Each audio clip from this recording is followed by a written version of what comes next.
Alright, in this video I'm going to show you how I compose music for licensing. This is one of my latest composition, and I'm going to play the track from start to finish, and then we're going to dissect exactly what's going on here and how I compose this music track. So here we go.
Alright, so this is a classic inspirational track, very popular in music licensing in various libraries.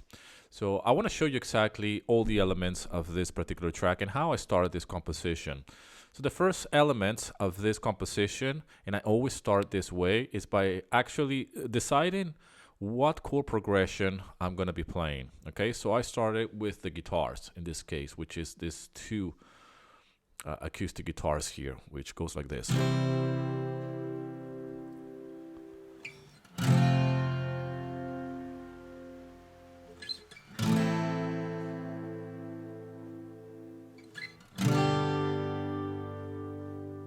right, and that repeats itself. Now you can see that I'm working here with loops, and this is the way I compose music.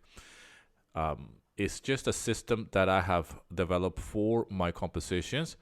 And really, this track started with just a 4-bar loop, okay? And it will start something like this. So I like to compose vertically, not horizontally, okay? So I like to compose pretty much just looping a particular part, in this case, the chord progression, because I want to know exactly what key I am in, and I can build a track that way. So basically, it all started with these two acoustic guitars, and they're hard pan, one to the left and one to the right, as you can see.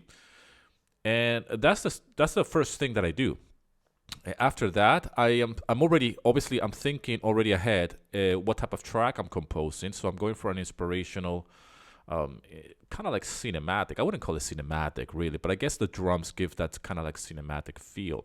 But that was my aim anyway. So the next thing, I wanted to have some kind of like a rock vibe to it, right? So I went for this type of guitars, okay, which is the electric guitar. Let me just solo it so you can listen to it on its own.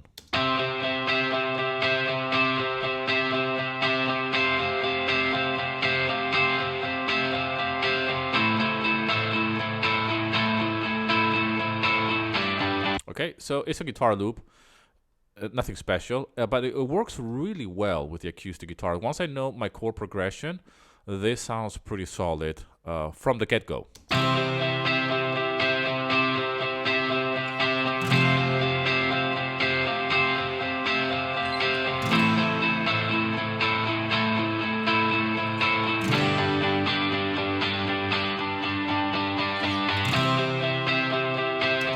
once I have that loop in place, I start to build my track that way. Obviously, the next logical step is what other elements is this track going to have, right? So I want to create an atmosphere. I want to create this inspirational vibe, like pretty much like touching on the epic side of it. Again, I want to touch on different genres. I wanted to make it pop rock type of track. I want to have some cinematic elements. So I'm thinking about some strings, but I usually go for the piano first. I don't go for the strings right away. I like to go for the pianos, even though at this point I can add the bass and the drums. I'm trying to create that atmosphere, that vibe, really, to see where this track is going to take me. So the first thing I will do is start to work with some cellos and some violas here, okay?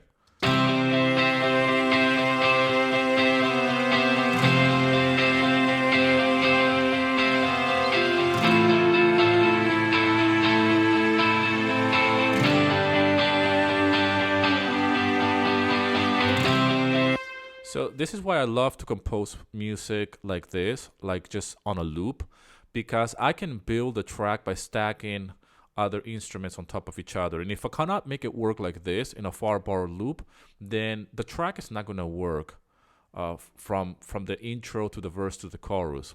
Okay, so what I do in the beginning, there was just a 4-bar loop. That was it.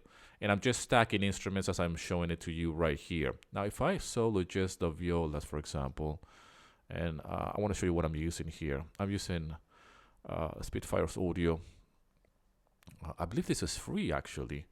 So that's another thing, that I'm using free instruments. I'm using like stock plugins as well to mix. And I mean, the only thing that I'm using here that is paid is my bias effect amp simulator for the guitars. And that's about it. I believe everything else is just like me playing the guitar or some random loop that I found somewhere. Okay, so I'm using this. So these are the violas, and they sound like this on its own.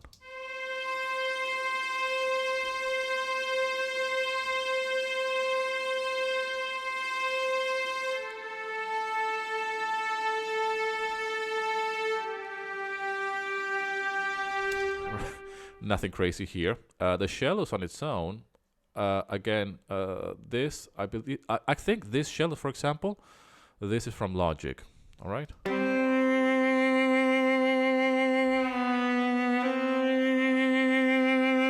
Actually, no, this is not from Logic. I don't remember, to be honest.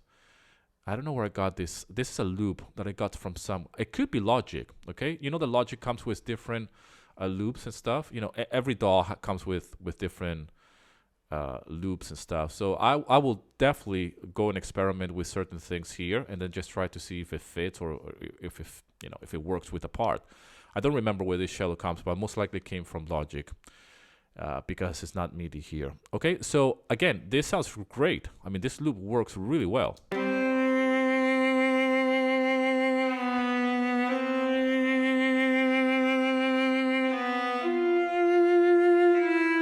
There's nothing wrong with working with loops, especially when you combine human elements like me playing the guitar. These two elements, they just work really well.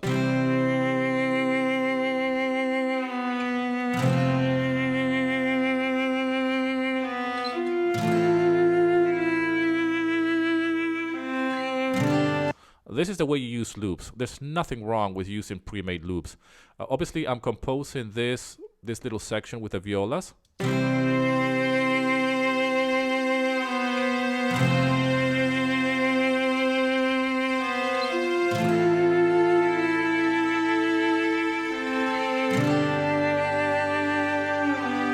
And the guitars, because I'm a guitar player and I can't control myself, really. There has to be an electric guitar in it.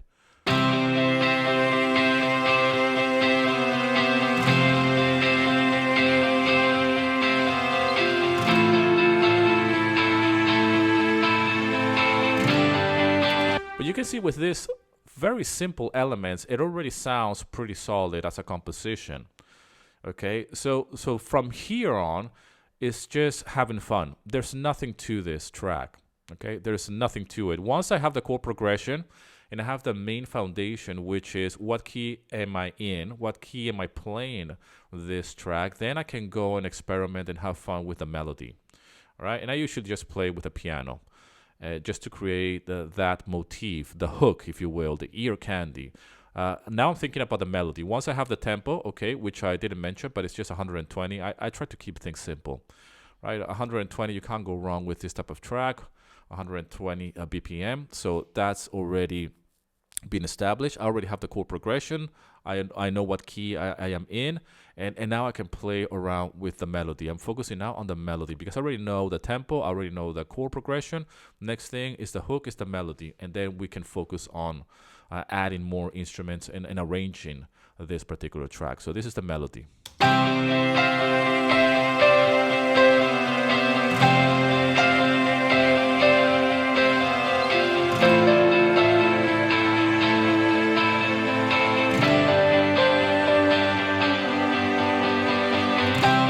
Again, simplicity is key. Now, on its own, this piano, this is from Logic here. This is a stock piano.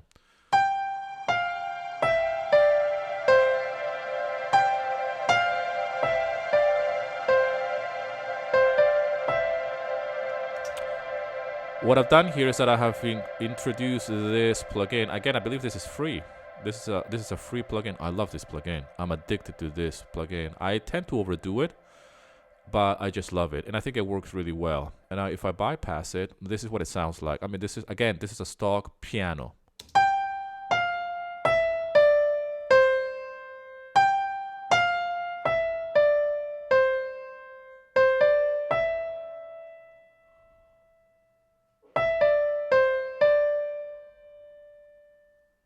Simple melody.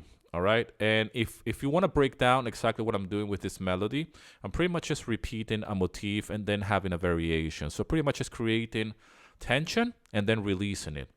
Or another way to put it is I'm asking a question and then I'm getting a response. So the first section from bar 17 to bar 21, if you will, here, I'm asking a question, I'm creating some type of tension, and from bar 21 to 24, I'm actually answering that question or releasing the tension. Okay, that's one way to see it. So I'm asking a question there, or I'm creating some type of tension. There has to be a resolution. So I ask that question again, or I try to emphasize on that melody. And now I try to answer or to release that tension. Okay, it's all about creating tension and then releasing it.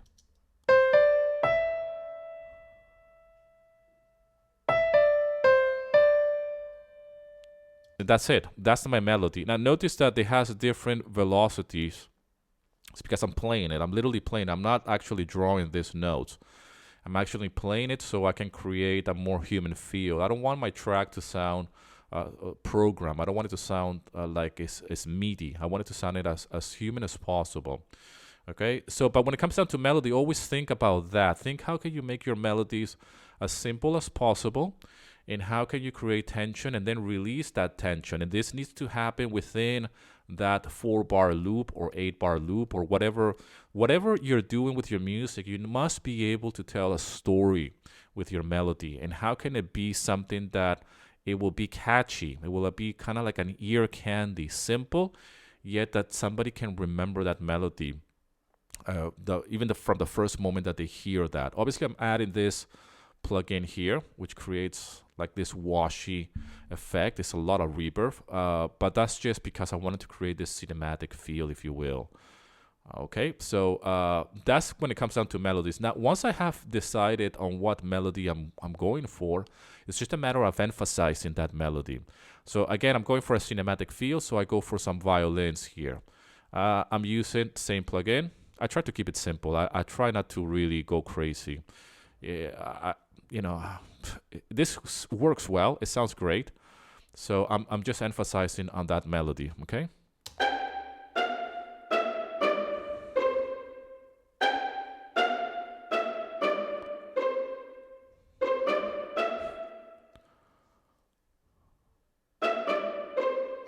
On its own, it sounds like crap, but really once you have the melody, you start to stack up tracks, you start to overdub them, yet then you slowly get something going on. Then I add some cellos here, I believe it is.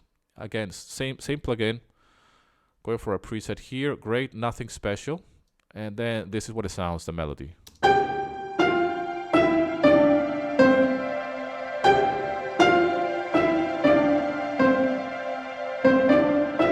These are just the strings, the violins and the cello.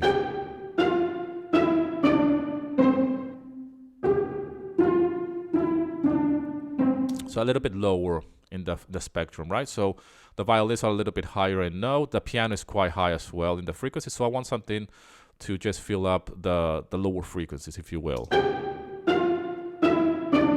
Right? And all together, up until this point, is this.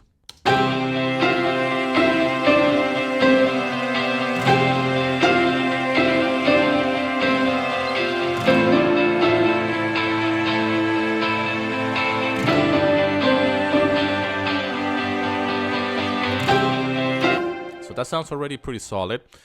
From this point on, I'm starting to think about the drums. Okay, so I'm working with this particular drums, which again is a drum loop. Okay, and it all sounds together like this.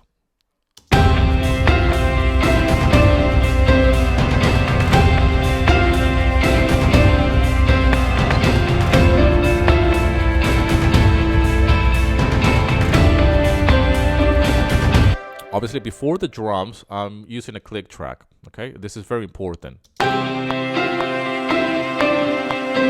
So up until this point, I will have a click track all the way through, just because I need some type of tempo. So really, when it started like this.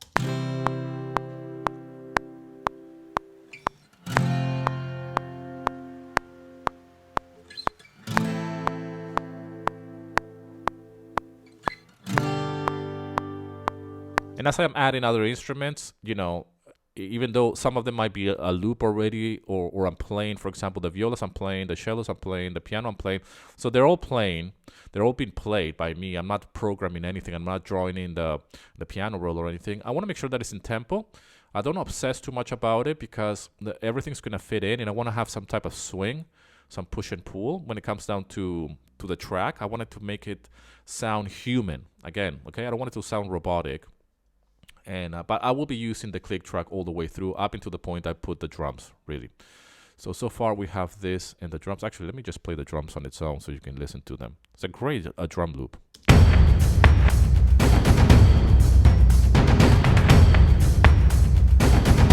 I've done nothing to it, just a little bit of EQ here.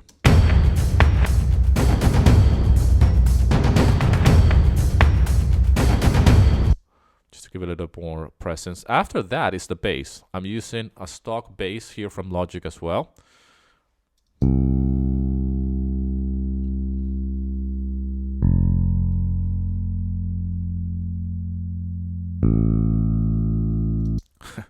Nothing very exciting.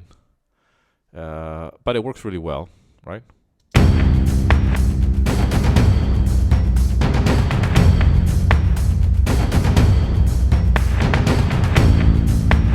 So that's the bass and the drums.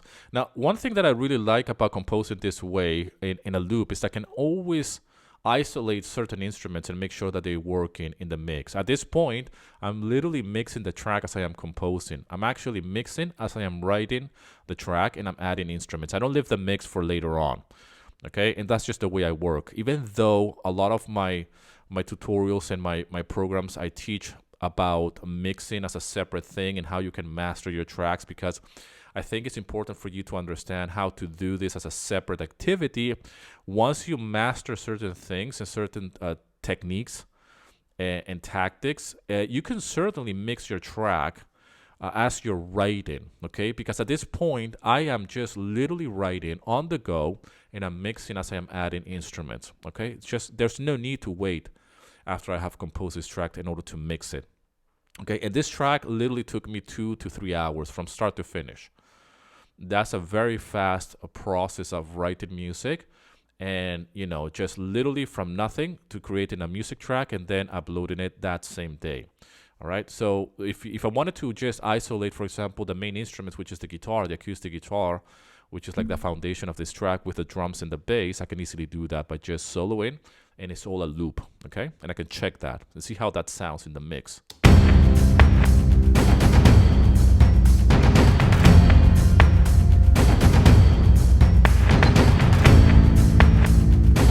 can easily, and I don't obsess about this, by the way. And yes, you're not supposed to mix by soloing instruments, but I can actually double check that things make sense, right? And the same way that I'm adding instruments here and showing it to you, and really dissecting what's happening in this track, I can actually see how everything fits together, right? As it's happening.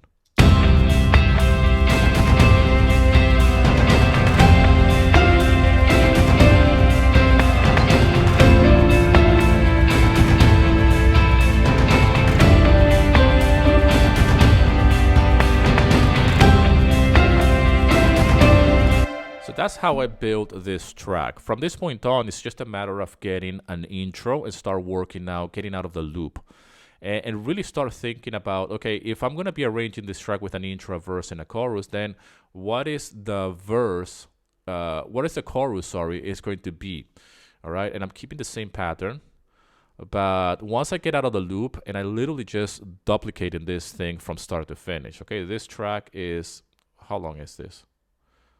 I believe this track is 2 minutes long, okay? But it's literally from start to finish the same loop, all right? And this is key in music licensing, simplicity. Now, can I change chord progression? Absolutely. Could I have used different drums? Of course.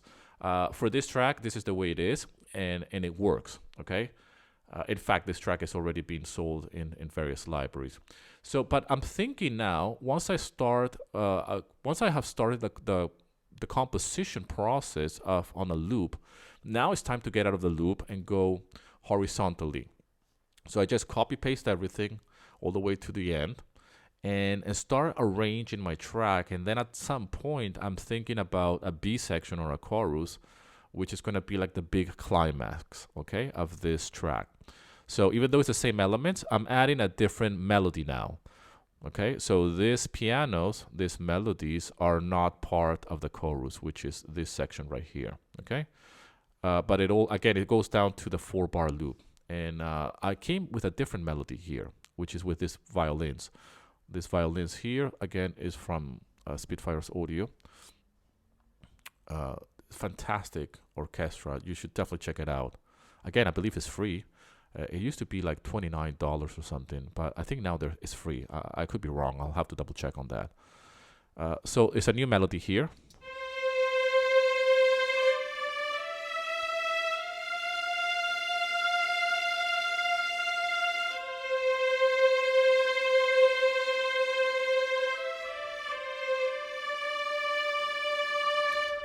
Hey, nothing special here. I have a different violins.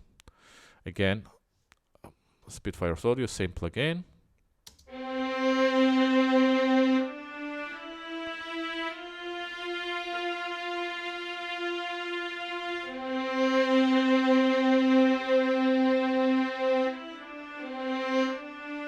Okay, so one is doing a little bit of lower type of melody and the other one a little bit higher. So together.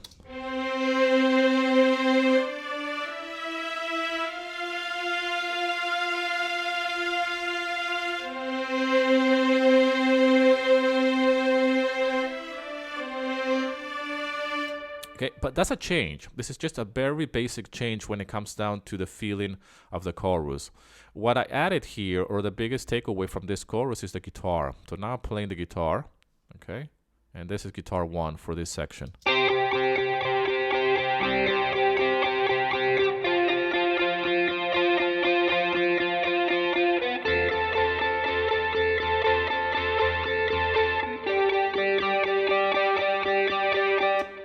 So this, and I'm using here the bias effect. I use the bias effect as my amp simulator.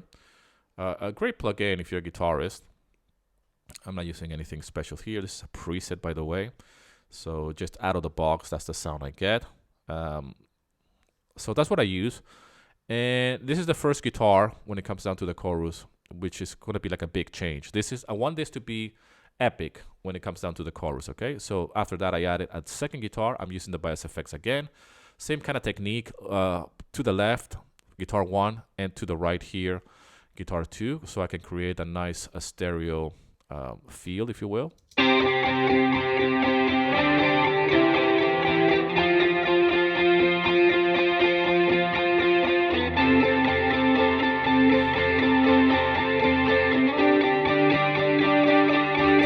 on its own, guitar 2.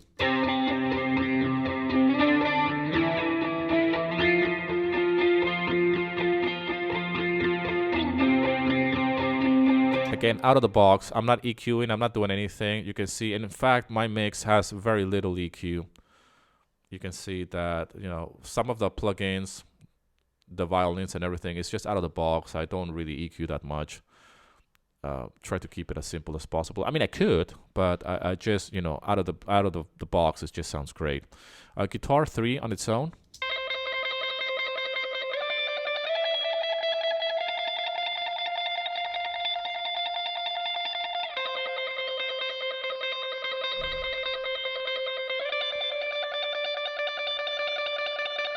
So I'm going for kind of like a post-rock kind of guitar playing. So all of these 3 guitars, and this guitar has a little bit of an EQ. I just want to get rid of, because it's such a high guitar pitch, right? Here. There's not much information here, but I just want to make sure that it's, you know, as an insurance policy that my hand is not touching the other strings or some rumbling or anything like that. So all of these 3 guitars, at this point I'm thinking, okay, I want a cinematic kind of vibe. I want a post-rock, epic type of track. I don't know, shoegaze type of guitar playing to complement my track. So all of these 3 guitars, which are new in the composition, sounds like this together.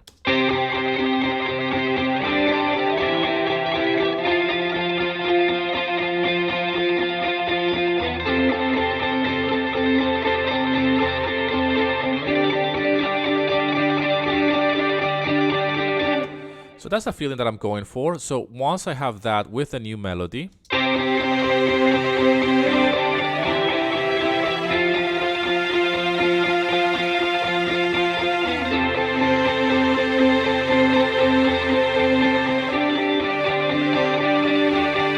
with the other elements which we have already dissected, which is all of this. Well, these ones, they don't need to be because that's part of the verse. But we have so far the bass and the drums, so all together sounds like this.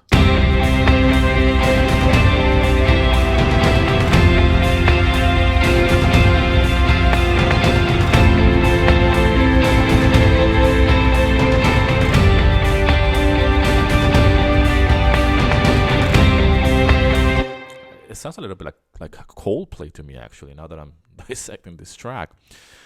Anyway, so the last guitar number 4 here.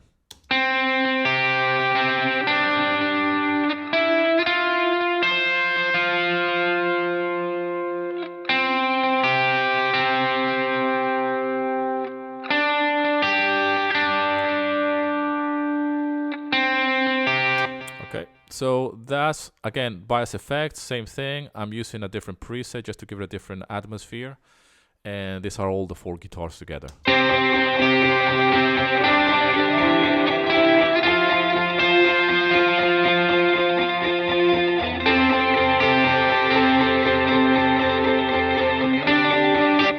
So the biggest change in the chorus is these guitars, because I wanted to make it sound, again, more epic without adding any more violins and strings and stuff like that, because I am a guitar player.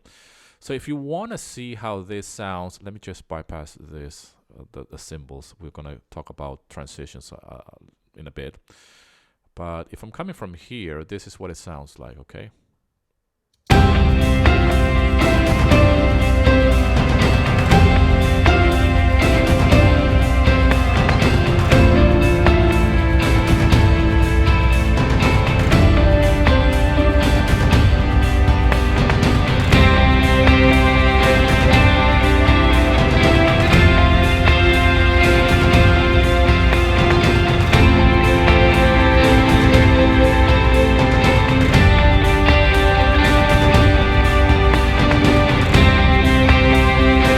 I repeat. I mean, you can see here the verse is 2 4-bar loop, okay?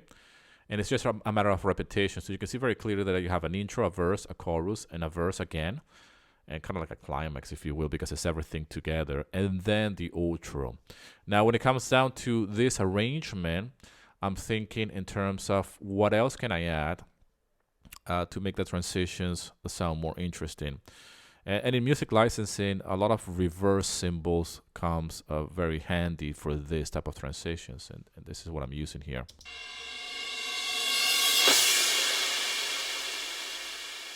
right? And this happens in every transition.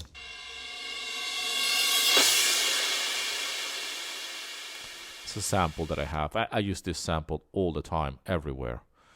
When it comes down to the transitions, it sounds like this, okay?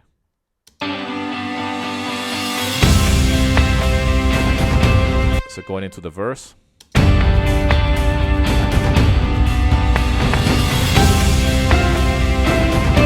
And you will be surprised what a big difference it makes, okay, without it.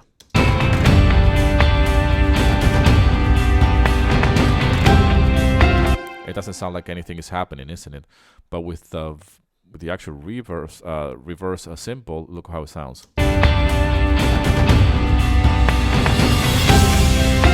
It makes a massive difference.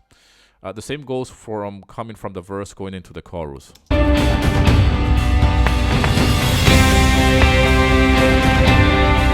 And of course, getting out of the chorus as well into the verse.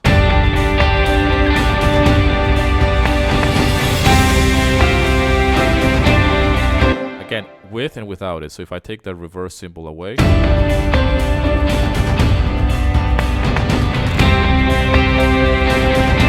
there's no impact, there's nothing. Now, of course, I could have done something different with the drums, some different drum feels, maybe change the drums in this section of the chorus. But still, the emphasis that the actual reverse symbol does or makes is just unbelievable by just adding something so simple.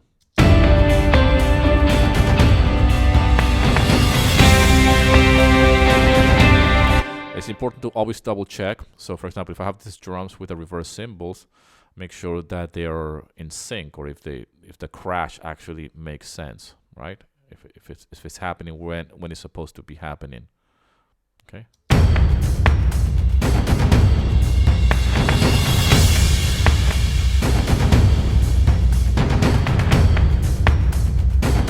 See, every transition, it has to make sense.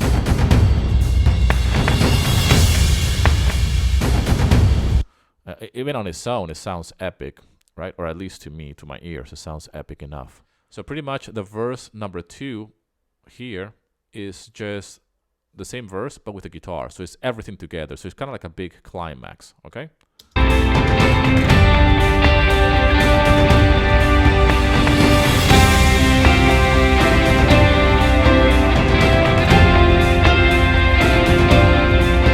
So I'm going to the main melody, okay, which is this one.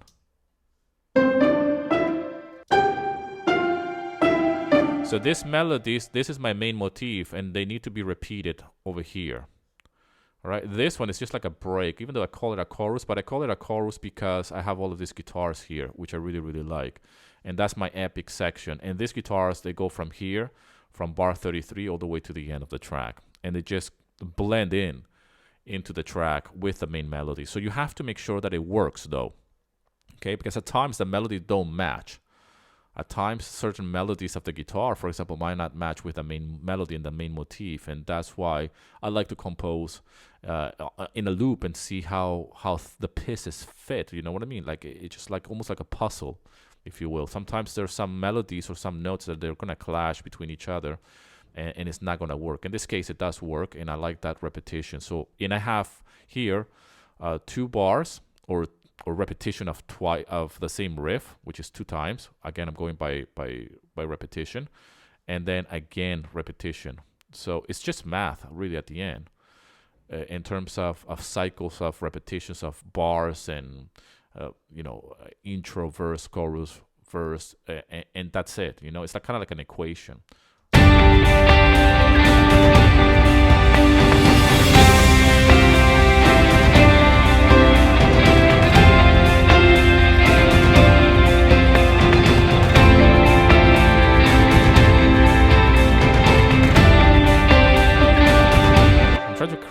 I'm trying to create with this last section a massive wall of sound. Try to make it as epic as possible and try to see what kind of images this evokes. to me as a composer, and how can this work in a video? Really, that's my job with this music track.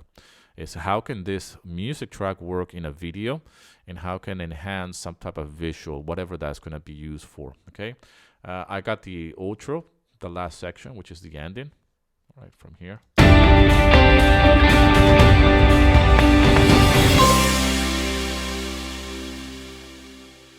Nothing special, but just a classic bottom ending.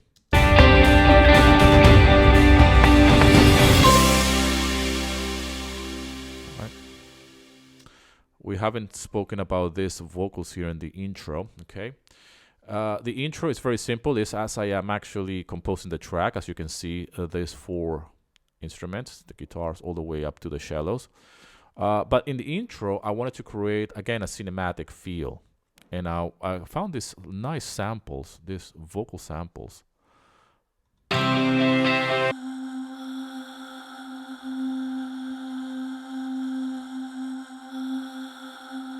Nothing special. And then another one in a different kind of like way of singing in a different way. Some female vocal samples.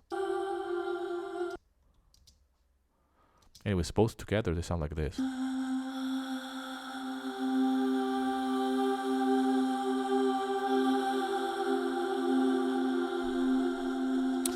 You don't be afraid to use samples, okay, and loops. I mean, again, you can just go here and just find so many loops. And every DAW has different loops. Some of them are going to work. Some of them are not going to work. Some of them are in the right key, the right, bars and everything. And if it works, then just use it. I mean, there's nothing wrong using this type of sample. This kind of like things that I find from time to time. After I've composed my track, I notice that they might work. And without the need of me singing, because I'm a terrible singer, there's no way I'm going to be doing this type of vocals with a microphone. It will take me forever to get that vibe, right? But in the beginning, if I want to recreate, if I want to compose or write an intro, this creates such a nice vibe, right? Like listen to this.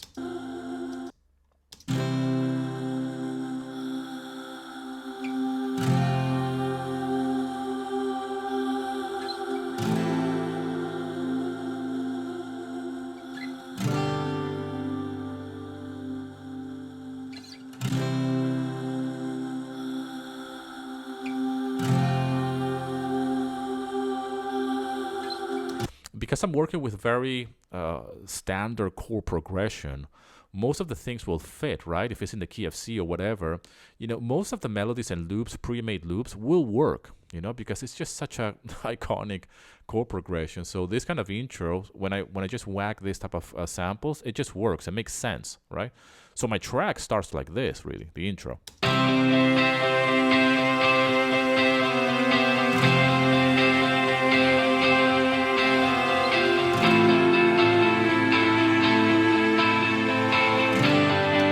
Very subtle. You can't really hear it, but it's there, right? I mean, maybe if you have headphones, you can probably hear if I mute them, the background vocals. I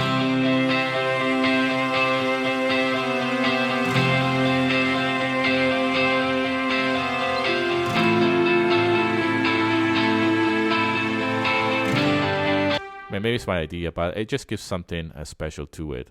And it's just there underneath it all, okay? Obviously, the intro, again, is 1 bar, is 4 bars, and then the next 4 bars is with the bass and drums and everything, okay?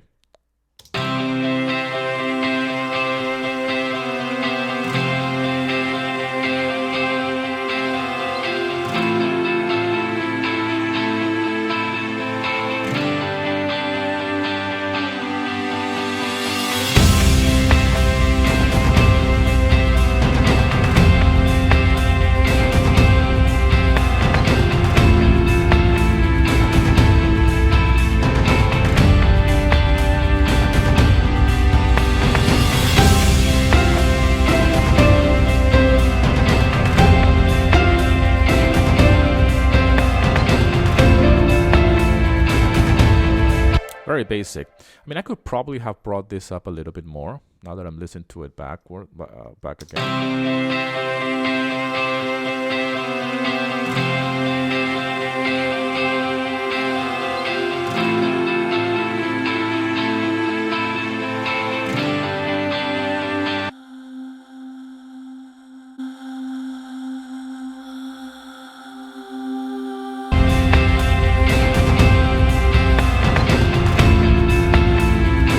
something like that. This track has been mixed and mastered really here. This is what I have on my chain. No surprise here, I'm using just stock plugins, all right?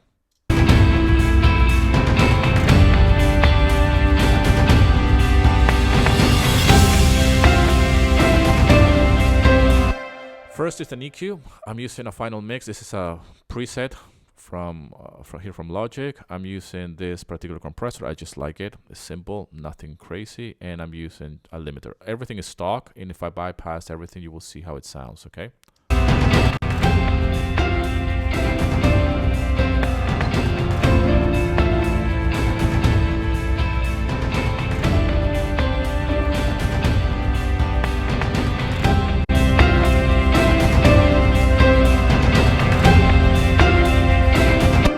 I like to keep it here minus 0.1, just as an insurance policy. It's a quite hot mix, really.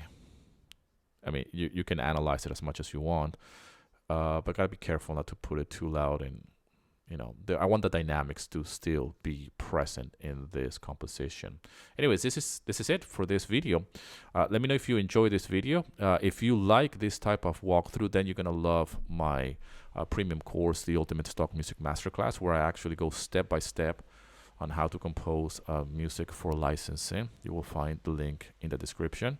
I'm going to be making more videos like this in different genres as well, so you can see how I compose music for licensing. And not music tracks that I composed years ago, actually music that I'm writing right now as we speak, and music that is out there in libraries.